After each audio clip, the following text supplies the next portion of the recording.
Hi you guys, so I'm here and I want to take a quick moment and talk to you guys all about this 12-in-1 veggie slicer. So this is gonna make it really nice to chop different vegetables, potatoes, all those things, doing different techniques. And so I really like this. So whether, I'm actually gonna be doing some onions here soon, but whether you're doing onions, whether you're doing cucumbers, potatoes, radishes, pretty much anything you can think of, this is gonna work out. So this is what it looks like, all right. It does make it nice that it does have a strainer right in there. And then it has this container, so that way you can even rinse it. So once you have everything in there, if you need to rinse it, you can. And then this is the lid that just kind of goes right on top. So you have two ways to work it, all right? So one is if you open up this part, you're gonna have two different ones here that can go in there. So again, I'm gonna actually be using this for the onions to be able to make them nice and small, but you have this way.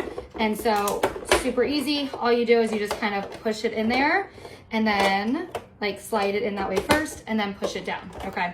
So push it in this way first, push it down, and then all you're gonna do is you're gonna put the item right here, like right on top of it. And then as you push this down, it's going to come into there, into that part. So that's one way you can use it. And you even have this push button right here, and that's actually gonna help get all of the rest of the food that's right here actually onto that to be able to get all the last little pieces. And then you have this spot right here, and that is for all of these smaller ones.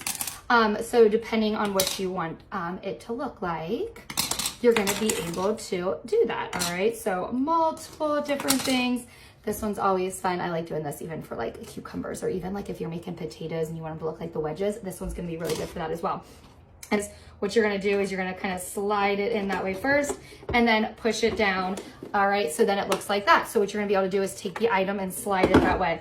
Well, what makes it really nice is you have this piece. So let's say if you're doing a potato or something, you're gonna be able to kind of poke it right here so it's gonna hold it, because you don't wanna be taking your hands doing that because you don't wanna slice it. And then this slides really easily, just like that. And as the item is, like basically if it's a potato, obviously it's gonna be up like that. And as you're going, you're gonna be able to push this to be able to get all of it. And you just keep slicing it away. And then you also have a peeler, have a few other things here. And then this is really gonna be really good to be able to help get all of like the food and the residue and everything left from there. So let's go ahead and test it out, because this is even gonna be really easy for kids to be able to help you out in the kitchen.